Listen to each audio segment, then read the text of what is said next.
You know, when you look at the universe and our place in it and who you are in that universe, you know, to find those answers, I reckon that you just have to look at our species. Not all of it, not the complexities or some of the myriad of difficulties that it has, but just look simply at how incredible Earth subjects are. You know, the human, that we, the species, our species, that we are the super species, the anomaly.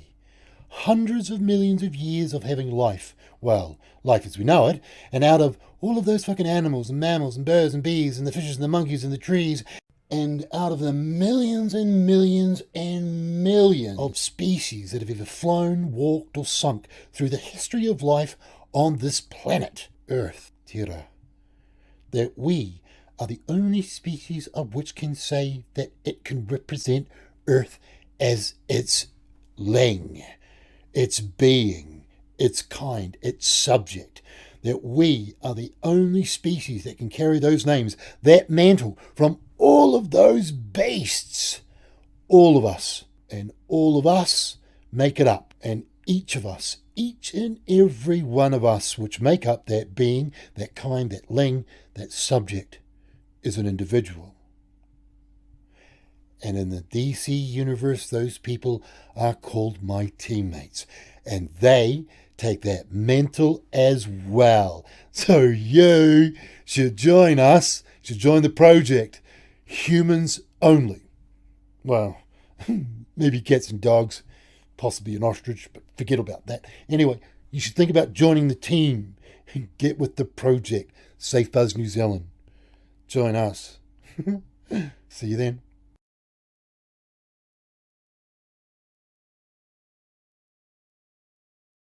When you study behavioural science and the criminal element and the area that contains the really screwed up ones, you know, the serial killers and the freaks, I think it is out of it that the psychopath starts its cravings to kill when they're so young. And it's out of it to think that these things that feed on our species, the old human being, that these things feel that not feeling in their adolescence. And that for the majority of them, they have that craving and keep it hidden so we can't see them. So they can grow up and get smart on killing us and getting away with it. And this episode, this interrogation, this DC, isn't one of those that grew up and started hunting and hurting us. This DC isn't one of them at all. In fact, what happens in court shows you how this DC never grew up and got a brain, even for a gifted, whatever that is. This freak caved to the crave real early. He was 14 and took what we would call his best friend and what he would call his nothing, life. Killed a little boy, wanted to kill two but managed to kill one. Poor little Jaime Goff. And when there is ever a case where a defence lawyer says he didn't know what he was doing, he was only a kid, then this would be the interview to show them why it is that just a kid can be a psychopath. It's just that they are really, really dumb ones. So let's go take a look at an interview which would screw up some defence lawyer's day if they ever said that their client was far too young to be a psychopath and that there is still hope for them left. And I'll just put a little shout out here to explore with us, for I borrowed their interview on their episode on their channel, which I'll put a link to in the description. So, hi ho, hi ho. Now let's go look at this psycho. Ready? Yeah. Please raise your right hand and swear you may. Alright. You swear the testimony you're about to give will be the truth, the whole truth, nothing but the truth, the whole truth. Yes, I do. When you talk clearly so that Mr. Renee can understand you. Okay? For the record, could you please state your name? Michael Hernandez. Mike, what's your birth date? February 2nd, 1990. Happy birthday. Thank you. So you just turned 14. Yes, I did. Very good. And what grade are you in? I'm in the 8th grade. What school do you go to? Southwood Middle School. And are you in any special classes or anything? Any honors classes? I'm in gifted. Gifted. All my classes are gifted except for my electives. Very good. You can read and write the English language, correct? Yes, I can. And what are your grades in school, Mike? A's and B's. Do you know an individual by the name of Jaime or Jamie Goff? Yes, I do. How do you know Jamie? We've been friends since the 7th grade. And for the record, Jamie is the victim in this case. How old is Jamie? 14. And you're 14 also. Yes. How much older is he than you? I'd say about 4 months. Let's see. 4 months. Almost all.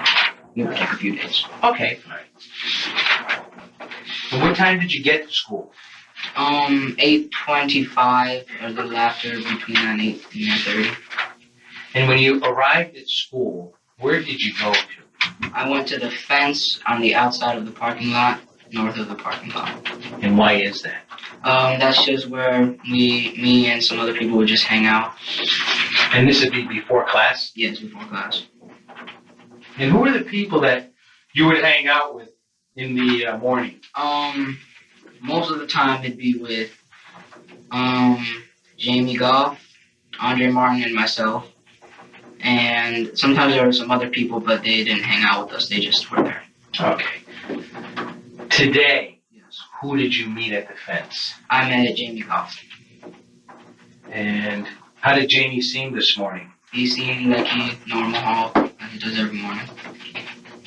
Did you make any suggestions to Jamie that you and him go into the school early this morning? Yes, I did. And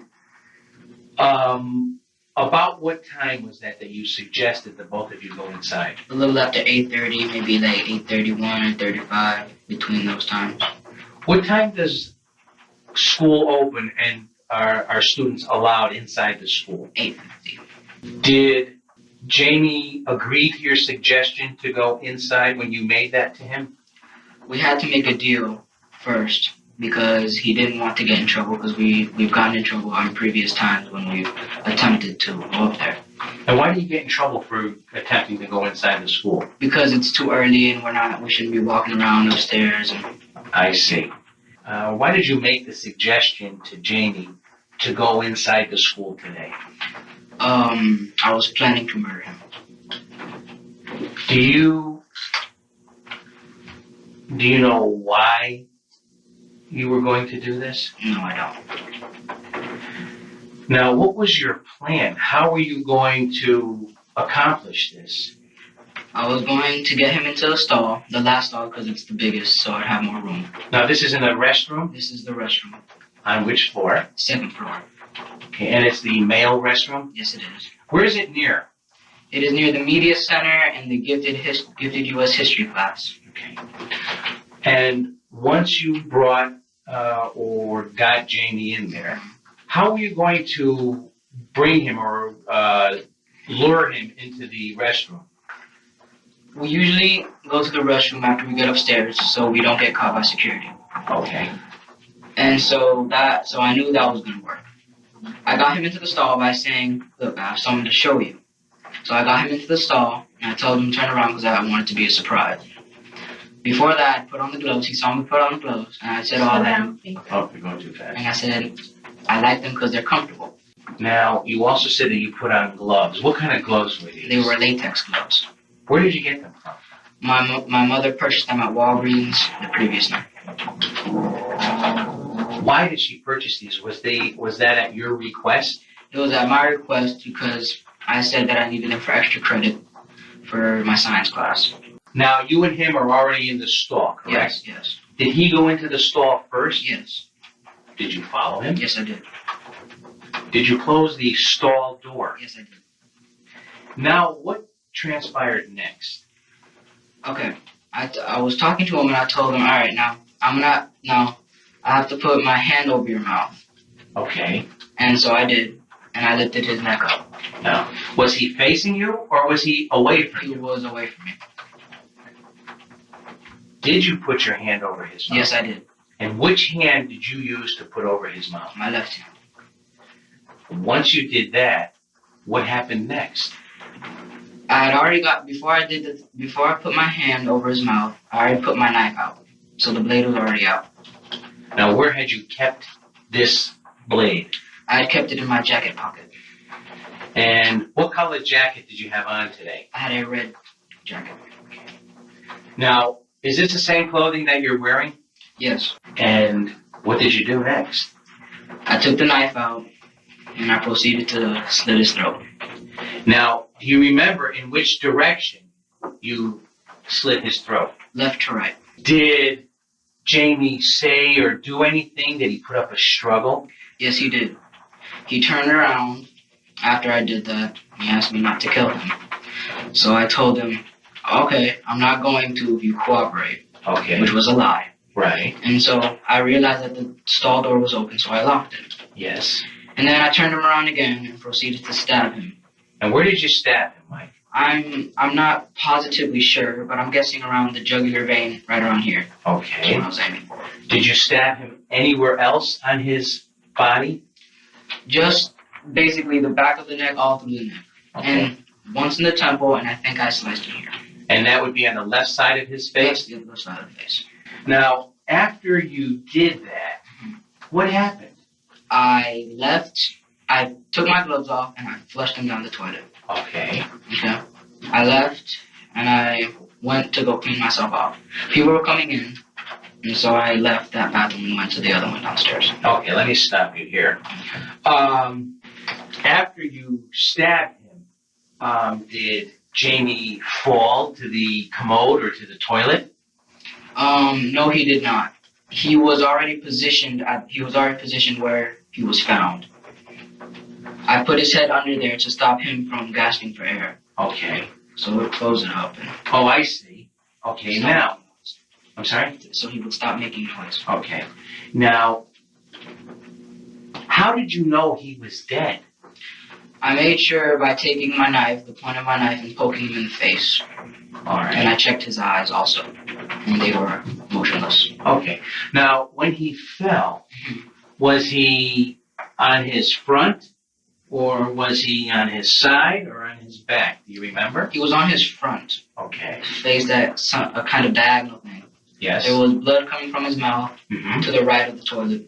And I guess there might have been blood in the toilet. And there Okay. was blood on the walls. All right. What did you do with the knife and the jacket? I put the knife was broken because of the stab wounds, and I couldn't close it back. So I closed it as much as I could, and I put it in my jacket pocket. Okay. I proceeded to go to the sink, and I wiped some of the blood off the jacket, took the jacket off. No, I did not. Oh, It was at my request because I said that I needed it for extra credit for my science class. I took the knife out, and I proceeded to slit his throat. I did not take the jacket off at that point. I just wet it to get the blood off. okay. I proceeded to go downstairs to the other bathroom on the first floor. I then wiped myself off with all the stuff off my face and the stuff off my jacket. Then I took the jacket off and put it in my book. Now, you said that you had flushed some gloves Yes. down the toilet. There were two. I flushed 2 gloves. 2 gloves. How many pair of gloves did you have? I had 2 pair, 4 gloves in all. Where did you keep the other pair of gloves? In the jacket pocket where I kept the knife. All right. Now, before you gloved up this morning in the bathroom, did you remove any of your jewelry? I removed my rings because they would have cut through the latex glove. Okay. Did anything unusual, or did you notice anything unusual when you put your hand in your jacket pocket after the incident? Yes, one of my rings was missing. And which ring was that? It was the ring on my right ring finger. So, what did you do? I went back upstairs to find the ring. There was a witness there saying that someone was in that stall. I went to go look, having known what was there. And I saw my ring and picked it up and then left. Okay. Had you gone up there actually to check to see if Jamie was okay? No, I did not. It was strictly to check on your ring. My ring, yes. And why did you want to recover your ring? Because I value my jewelry. Okay. Do people know that you wear that type of ring? Yes. Many people know I wear this type of jewelry. Could someone have identified you because of the lost ring? Yes, they could have identified this ring, definitely. Okay. When you went back upstairs to go back or into the bathroom to look for your ring, Yes. who is the individual that told you someone was in the stall? I'm not sure of his name. Had you had planned to do this to Jamie? Yes, I did. How long have you had this plan? A little under a week. And is there any specific reason why you planned this? No, there's not. Why did you choose Jamie, your friend? He was the easiest out of anybody because he would have followed me because we're such good friends. And I knew he would have followed me in there and done what I would have said. Okay. Now, I asked you about an individual named Andre Martin. Yes. Do you know Andre? Yes, I do. How old is Andre? He is 13. And what grade is Andre in? He's in 8th grade. Is he a friend of yours? Yes, he is. Is he in any of your classes? No, he's not. How long have you known Andre? I have known him since about the 4th or 5th grade. And I know you told me earlier that usually you and Andre and Jamie hang out. Yes, at the north part of the parking lot. At the fence, correct. Calling your attention to yesterday, Monday, your birthday. My birthday. Did there come a time when you approached Andre with the same type of ruse? Yes, there was. Me, Andre, Jamie, and myself were in the bathroom. Which bathroom? We were in the other bathroom than where the victim was found today. What were your intentions yesterday? My intentions yesterday were to kill Andre. The same way that I killed Jamie today, except for the fact that I was going to stab him in the back and stab here, and that would have been it. Who was this you were going to do it to? I was going to do this to Andre. Earlier you told me that you had a belt and you were going to strangle someone. Yes, I was going to strangle him first, and then after he was dead, I was going to make sure by stabbing him. Okay, and this was Andre. This was Andre. Now, did you lure him into the bathroom yesterday? Into the bathroom, yes, not the stall. Okay. And how did you accomplish that? The bathroom? Yes. We were late to class. I told them both that we were going to be late to class. And so we snuck upstairs after the late bell had rung. We got to the bathroom, and I was trying to convince Andre to go into the stall. Okay. And how were you going to do that? I told him that I had something to show him. Okay. Yes. And what was his response to that? His response, he didn't want to do it, so he said no. He's like, why can't Jamie go first? My response then was that he's going to go next. Okay. Now, did Jamie agree? Did Jamie say, I'll come in, I'll look? Yes, he did. Okay. And what did you say at that point? I said no, he's going to go first. Okay. And any particular reason why? I wanted to get Andre killed first before I got Jamie. All right. Now, when that did not happen yesterday, what did you end up telling Andre and Jamie? Today, before this happened to Jamie, what were your intentions going to be if Andre should have shown up? I would have talked him into coming to the bathroom with me, coming into the stall.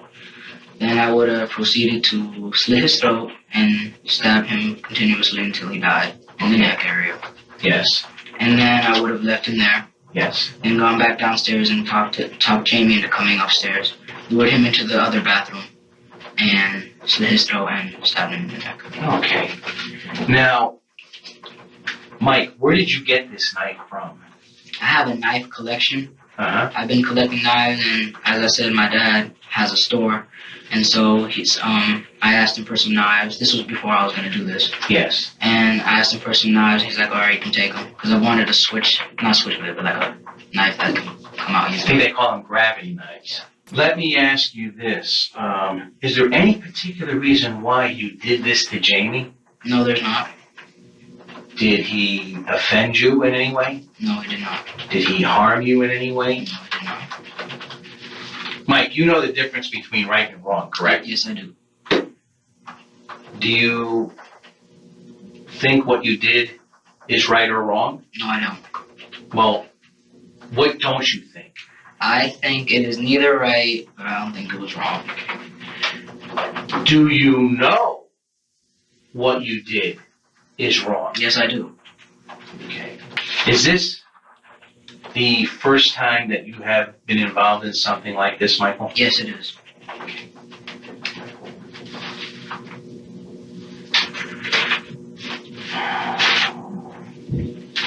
Are you sorry that this happened today? No, I'm not. And this was an unprovoked attack on Jamie? Yes, it was. Sir, has everything you told me been true and correct to the best of your knowledge? Yes, it has. Have I forced you to give this statement, No, sir? you have not. Have I treated you gentlemanly? Mm-hmm. Yes, you have. Thank you, sir. I have no further questions. Okay. It really does put a rein on that defense that psychopaths have to be old.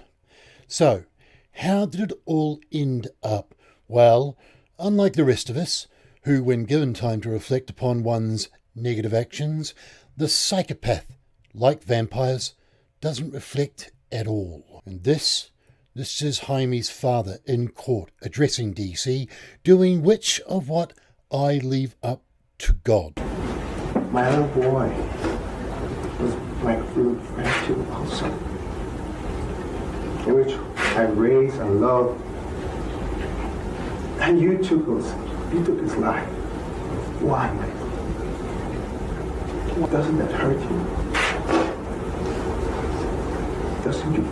Don't you care?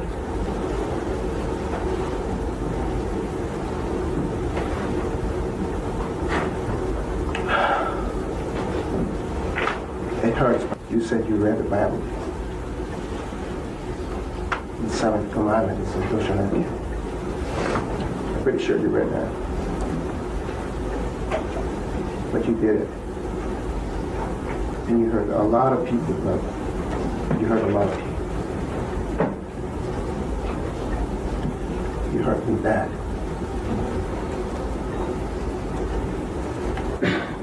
And I hope you find peace. It's up to you now because we have forgiven you. Like I said, that part, well, those parts, I leave up to God. And right now, you're about to meet the sentencing judge, which is, by all accounts, the closest thing to the God that this thing has. And punishment be thy name. God tears out a piece of your heart, molds it into a baby, gives it to you, and says, cultivate this. And that's what you did. The penalty for the crimes is life imprisonment without the possibility of parole. Michael had the opportunity to speak in court. He declined. In fact, he never showed emotion. And again, just like the vampire, this thing doesn't reflect at all. So, what happens next? Well, a few years later, the Supreme Court knocks it so that sentencing a juvie to life without needs a second shake. So DC grabs at the opportunity to get out. So in 2016, DC is in court, and by the looks of it, he's reflecting like a mirror. I had to learn over years how wrong it was, what I did, and how much pain I caused you. How senseless it was because he was always such a good friend to me. So full of sorrow, so full of regret, so full of shit. Remember, he's been a psychopath since he was a child. And remember, he's got an episode on this channel, and that's because, as I said at the start, that a child can be a psychopath. It is just that when we get them when they're early, that they stay really, really dumb. So dumb, in fact, that when they get a groupie, like one of those I want to blow a serial killer kind of girls, that DC thinks it's cool to tell her that he's a vampire and reflection isn't his game. And the double dumbness of this psychopath is that he tells that bitch while he's on the prison phones. But then I was reading that Ed Gein actually inspired the main character for the movie Psycho, and he inspired the Buffalo Bill character out of Silence of the Lambs. That was a crazy. It was funny because he used to dig up bodies and he was making a skin suit. That was a crazy. One thing I love about your letters, you can tell when you get really excited about something because your handwriting goes down the drain. The other one that I found in there that I was curious about, it says take right eye. Is that literal or figurative? Oh, no. That was when I was actually going to start being a serial killer. That was going to be my signature. Oh, okay. It was to be, I was going to take their right eye and carve a cross into their forehead. Oh, nice. You want to get credit for your stuff. The worst thing that would happen is, like, imagine you're a serial killer and you're killing all these people and someone else gets all the credit. How crappy would that be? Oh, I think I told you last time that because, you know, I'm supposed to be going out for my resentencing in August. It just seems like such a needless formality that put me through another psychological interview. I've been interviewed by so many psychologists, psychiatrists over the years. It's ridiculous. And, you know, what more do you want from me? My judge, who happens to be her former prosecutor, is totally on the state side, which is really bad. He's a piece of Well, why don't you practice your weekend learning how to cry? Oh, my God. God, man, I may have to stab myself. Oh, my God. I try to bring a sharp object to the interview. Do you have something in your hand, Mr. Hernandez? No. Stab. Oh, see, I can cry. I'm human, I swear. Look at these tears. When I have life-threatening wounds, I can cry. And now, well, now just picture that moment where his lawyer, DC's lawyer, first heard this recording. And when DC's lawyer turned around, looked at DC and said, "Hey, DC, you're fucked." And DC says back, No, wait, I know what to do. I'll take the stand and come up with the best excuse ever, and everyone will believe me. And that would be this here. Talk about some very disturbing things with Brittany. Yes, sir. I mean, you talk about serial killers. Yes, sir. You talk about violence. Yes, sir. Why? I was very nervous, you know, leading up to talking to her. I never talked to, you know, a female over the phone. So I didn't know what to talk about. You know, my life as you know, being, you know, incarcerated, it's very mundane. So I tried to think about what could I talk about? What could I, you know, fill the conversation up with? And I knew that she, you know, because of the way she reached out to me, and, you know, various things she had said in her letters, that she had an interest. Oh, shit, that makes complete sense now, DC. Oh, shit, I just feel so foolish. Now what I want you to do is I want you to think about is imagine the moment that the prosecutor heard this tape and what the prosecutor had in their mind for how they were going to destroy not just that love story he spun, but any hope of him getting out alive. And that would be this here. She contacts you because she has a fascination with serial killers. And when she writes you, you tell that she writes you because you're young and she wants to know how your mind works, right? No, that's not what she wrote to me. She never said it, she never said that at all. She's fascinated with gore, right? I think so. Just like you. No. You don't want to admit what you did was wrong, right? What I did was wrong. Oh, today you're saying that. I've said it for a long time. Did you ever tell your sister Christina while she was on your list? No, we were told never to discuss the case. You never told her. I was following the advice of my attorney. How about you tell her now? She's sitting in court. This is gold. What's this? This is pure gold. I had absolutely, I love you. And I had absolutely no intent to ever do anything to you. I was mad one day. It's gold. And that's all it was. I love you. A paperclip in there? No, ma'am. Got a knife? No, ma'am. How'd you muster up those tears? I feel horrible about what I did. The remorse you show because you think, quote, the judge is a piece of It's the same. It's the same fucking judge. Go. Right? No, ma'am, I don't think that. You said that, though, right? I did say it, and it was a horrible, stupid thing to say. What was stupid was you didn't think that I was smart enough to listen to your calls.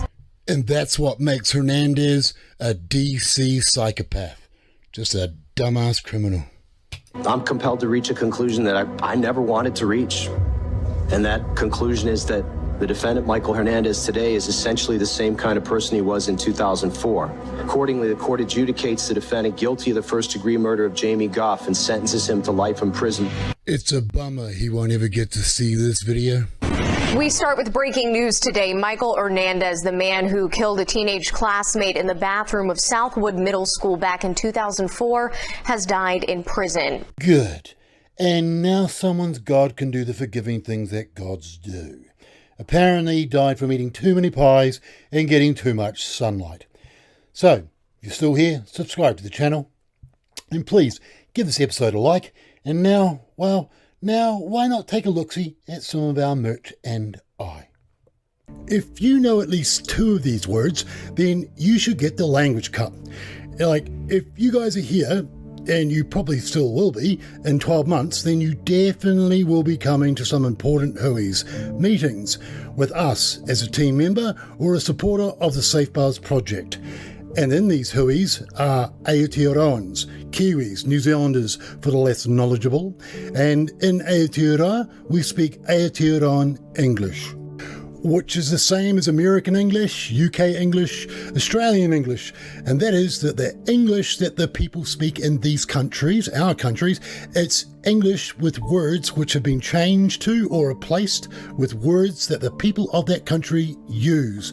Like, it's not slang words or abbreviations, but actual words and their meanings. Now, most countries have about 20 of these words that make up their English. These words in Aotearoan English, a lot of them just happen to be Māori words, and they're beautiful words with beautiful meanings. Aotearoa English, I love it. And by the time we get to these HUIs, my role as a team leader and project manager is to make sure that you, as a team member or a supporter, know every word that we say from both sides of the table. And how I'm going to do that is through the Language Cup. 20 everyday commonplace words that we are going to learn and teach. The Language Cup. Every time you drink coffee alone, you're a student, but anytime you drink coffee around people, you're now a tutor, and anyone around you will learn from you. Every time you drink from the Language Cup, Aotearoan English lesson is being taught. Every time you drink from the Language Cup, a lesson in Aotearoa English is being taught. We as a species learn faster when we learn together. That's a very big principle of the universe. And that is one of the most beautiful things I aroha about our species, together. So make sure you grab yourself a lesson or 2 and start learning and teaching today. The Language Cup.